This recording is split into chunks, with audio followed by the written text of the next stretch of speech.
What's up, guys? Time to bring the market update to you this week to give you an idea of where things are at. Excited to bring this to you. I did some research this morning and I'll try to blow through this. I'm going to read you an article from the Fed Chair Powell, and let's jump into this. So, economic activity overall has been expanding at a modest pace this year. This is not the housing market, this is all markets in general. Housing activity remains weak due to higher rates. So, I mentioned this in the last update that it's very different. I mean, obviously rates depict supply and demand, but right now there's a very, very tight correlation with rates going up to demand dropping, and we can feel it on our side, on the mortgage side. We see, there's less new clients coming in for applications, less contracts coming in when the rates are getting up into the high sixes, and when they go down to the low sixes, things kind of boom again. It's kind of different how that's working right now. Inflation's made progress but continues to run high. So I want to jump into this real quick. So I'm going to read an article, so excuse me for looking off my screen.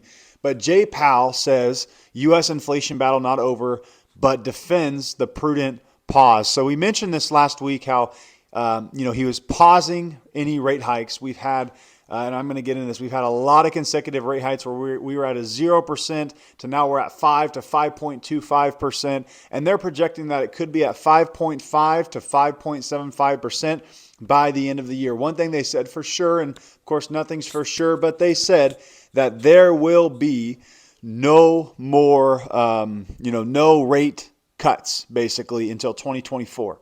So as far as housing goes, 2024 is going to be a very busy year. So if you have buyers on the fence, really right now is the time, even though rates are high, right? There's more opportunity right now to get in a home, and there's still multiple offers on a lot of properties, and we can get into that. But overall, when rates come down in 2024, it's going to cause a boom in the housing market and a boom in all markets, which is really what they're scared of. They don't want to see that inflation number start going back in the other direction. So I'm going to go through this article real quick. So despite staying pat at the last meeting, Fed officials in the latest dot plot of individual projections show their support for 2 more quarter point rate rises this year. So there are many people in the Fed department essentially that control interest rates that believe that rates should go up 2 more times this year. Is that going to happen? It could all be theatrics. It could not be true. But right now what they're doing is they're basically seeing what happens when they don't hike the rates. Is inflation going to continue to come down? Which we should start seeing that. We should see some of these other reports, because you have to remember many economic reports are a couple months back or a month back. So we should start seeing the full effects of this hopefully in the next couple months here, and hopefully that will lead to a decline in our interest rates.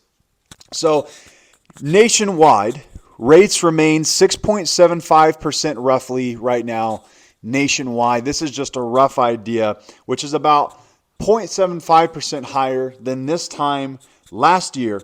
Refinances fell 2% last week and are down 40% year over year. Mortgage applications, purchases, actually rose 2% last week. This is nationwide, but are down 32% year over year. So obviously there's less demand, and we know that right now, this time a year ago, is when demand started dropping. It was a very hot market in 22. As far as our production, we closed the majority of our production last year. I closed about 50 million to 60 million in production between January and May and June. And then after June hit, we saw a major decline in the demand and all that kind of good stuff. So MBS Highway News Source is expecting inflation and rates to come down, moving rates toward the 6% number. So even if rates come down to 6%, we're going to see a massive uptick in our activity. A year ago, the U.S. Consumer Price Index was rising at an almost 9% annual rate. The Federal Reserve was trying to change that trend with tighter policy, but it just wasn't the Fed. All of us, businesses, consumers, everyone responded to the pain. The good news is our collective decisions seem to have had the desired effect, whereas annual CPI inflation dropped to 4.1% as of May, and the last few months seem to even be reporting lower. So just a week in the overview of last week, and then I'll end this market update. There's not as much to share. Last week was a longer market update because there was a lot to share. But Fed skipped the hike to Fed fund rates. Okay, annual consumer inflation now is hitting a 2-year low, and yeah, that's basically kind of a rough idea, guys. I'm kind of jumping through this article real quick.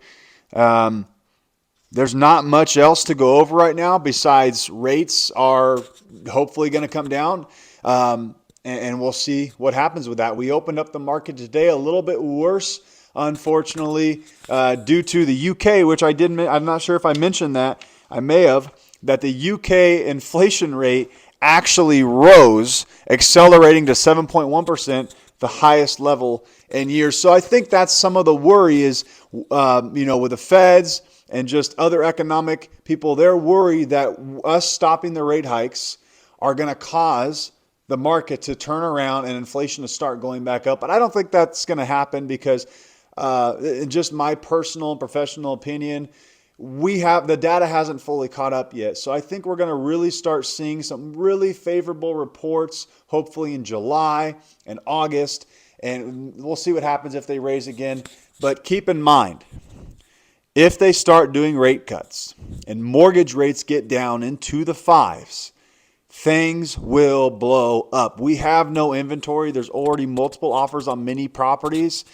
Things will blow up. Okay, there's going to be and blow up, I mean, as far as demand's going to increase significantly, and people are going to be buying homes like hotcakes. People are going to be refinancing out of their 7s and their high 6s. So my point is, if you're a buyer in the home market, it's not a bad idea to kind of figure out where you're at so that you can figure out how to qualify in this market, get with a good agent, work with a good agent that can help submit a competitive offer, because the opportunity may not be there. I know it's going to sound bleak, but the reality is there's no inventory right now, and that's our biggest problem. I'm kind of going on a rant now, but if we had the inventory that we did in 2008, prices would have dropped, okay, which is what everybody wanted. Everybody was expecting. Look, I want prices to drop too. It makes it easier as an investor to go buy properties if prices drop. But the reality is there is just not enough inventory for prices to drop. So hopefully this economic market update gave you an idea, and I hope these videos are helpful. If they are helpful, please let me know. Shoot me a message. Feel free to ask any questions relating to housing. And if you're watching this on YouTube, like, subscribe, and that's really it. Y'all have a good day. Talk to you later.